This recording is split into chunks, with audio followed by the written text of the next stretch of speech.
Hey everyone, Danielle here with a video tutorial for my project for the Handmade Holidays blog hop. We're going to be making 3 different glitter mason jars today, and these are a great gift to give. Your recipient could use them as a vase or a pen or pencil holder, something to put trinkets or snacks in, or even just, on a mantle or a shelf as a home decor item. I'm going to go over some supplies we need, and this is the first video I've shot in a very long time, so bear with me. I have a new camera setup and a new craft space, so I'm still adjusting. But we're going to be needing, obviously, some jars, so I have a variety of sizes and shapes and everything, so that's one we'll use. I also found these really cute jam and jelly jars that have this fun pattern on them, so we're going to use that one as well. Obviously we need something sticky, so we're going to use Mod Podge and some sort of brush to apply it. I bought this pack of foam brushes, but I actually end up not using that or switching halfway through, you'll see. I have this fun glitter from Martha Stewart as well. I ended up using the one on the left, and that is called Smoky Quartz. And I also have this tray you see. It's by Martha Stewart as well, specifically designed for glitter. You could just use a plate or paper, but I like this because it has some depth to it, so it really catches the glitter. And it also has a little feature on the outside so you can pour it back into the bottle. Those were the brushes I picked up. These are some Sharpie markers. They are oil-based. I found them near the jars. So it said you can write on glass, so I thought it would be fun to try to draw some patterns or do some hand lettering. And we're going to use a little bit of washi tape for one of the jars. And like I said, we're going to be making 3 jars today. I have the matte finish Mod Podge. I don't know why I picked it. I stood there staring at the 50 varieties for way too long, and I just grabbed that one. I figured that was the safest finish to go with. It was between that or the gloss. So I'm going to start with this little jelly jar first, and my idea for this one was to do the inside. So I'm just going to wipe out the inside of the jar, make sure there's nothing in there, and pretty much I'm going to just load up this brush with the glue and cover the entire inside of the jar.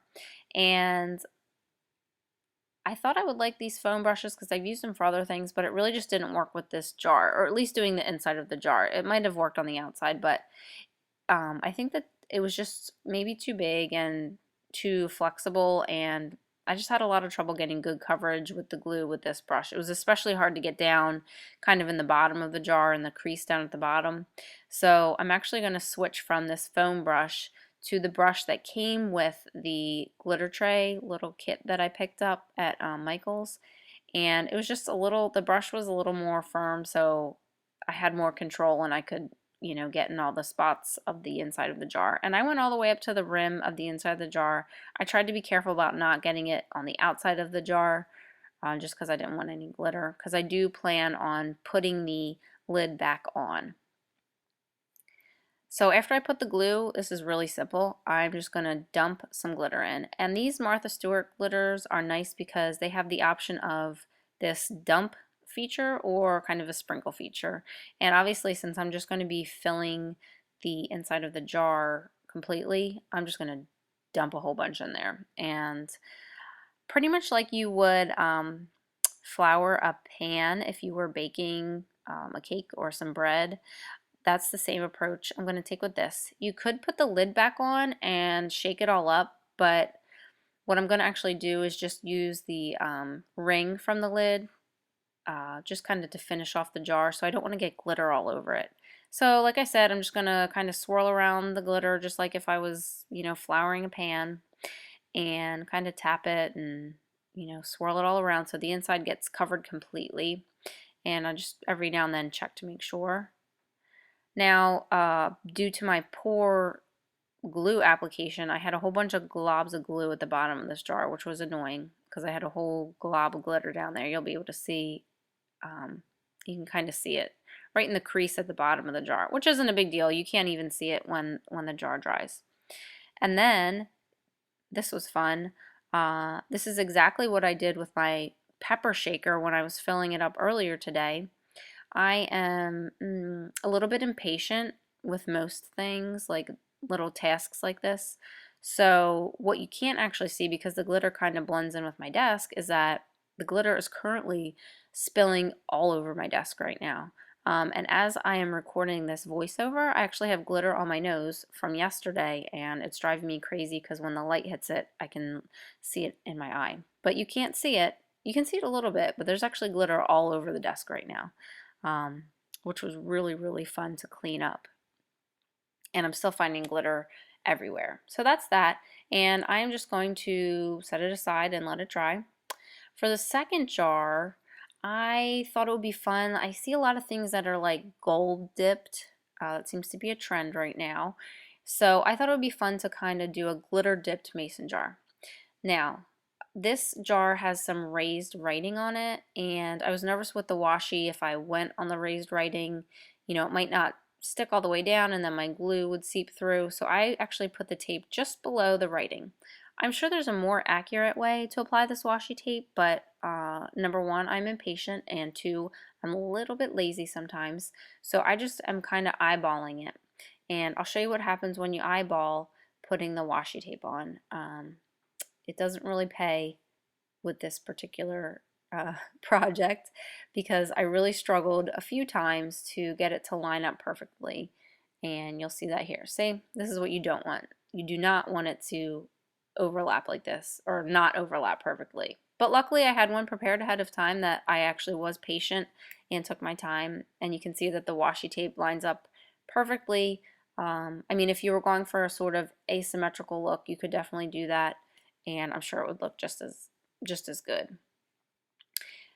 So what I'm going to do now is I'm going to take my paintbrush and I'm going to take some of the glue, and I'm just going to kind of carefully, don't you love how I'm out of frame right now? Anyway, I'm just going to kind of carefully go around underneath that washi tape line and totally paint the bottom of the jar. And I'm going to try not to paint the very bottom of the jar just because I don't want any glitter. I don't really need any glitter sticking down there.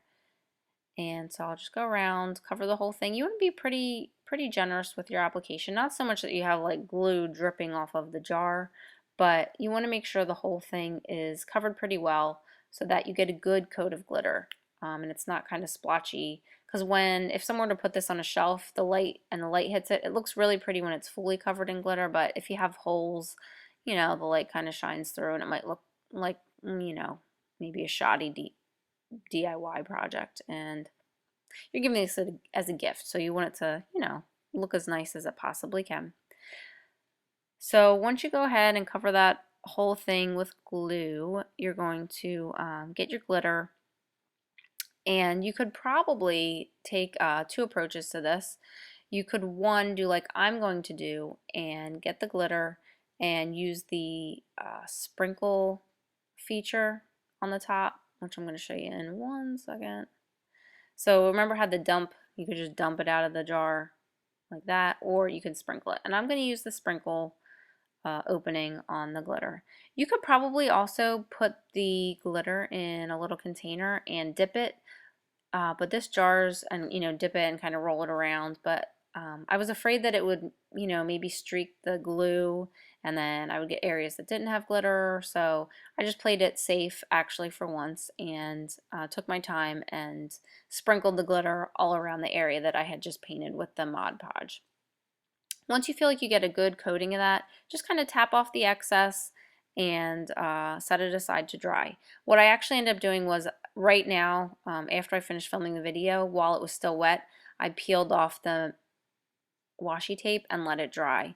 I imagine you could try to leave it on and then wait to pull it off till it was dry, but I was afraid it might actually pull off some of the glitter.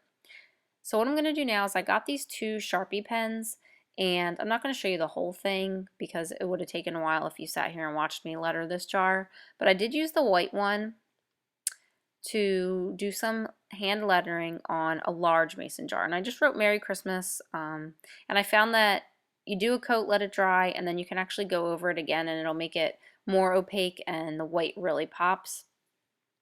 And a little trick I learned with these markers, they are oil based, and I just kind of fooled around with another one of these jam and jelly jars to see what it would look like if I was trying to color the pattern of the kind of the diamonds on the jar, but I kept messing up. It was harder than I had anticipated. But I did learn that you can use the Hero Arts stamp cleaner and just spritz it on whatever area you use the marker, and it actually just wipes right off. So if you were to use these markers and you made a mistake, it's really simple. Just spritz on some of that stamp cleaner, and for whatever reason, it just rubs the Sharpie right off. So have no fear with that. So what I did with that large one that I hand lettered was I glittered the inside just like we did with the first jar. And I'm actually going to do a little bit more to the first jar the second jar that I glittered the outside.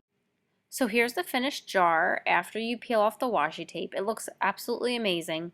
So beautiful. The only problem was that some of the glitter was still a little bit loose and it would come off on my hands. So to kind of remedy that, before I give it as a gift, I just took a bunch of that Mod Podge and I dumped it in our tray from earlier. I got my paintbrush back out and I just very gently took a coat of the glue over top of the glitter to kind of seal it in, and it worked perfectly. And I just went around really carefully, covered the whole thing. You could probably go back and retape it if you wanted to be really careful, but I just took my time. When it dried, it looked amazing. The matte finish Mod Podge was perfect with the glitter. And then I whipped up a little tag using some of our stamps. I think it was the perfect finishing touch for the jar. Thank you so much for watching. Be sure to hop along to see all the other amazing projects for the Handmade Holidays blog hop, and I will see you guys soon.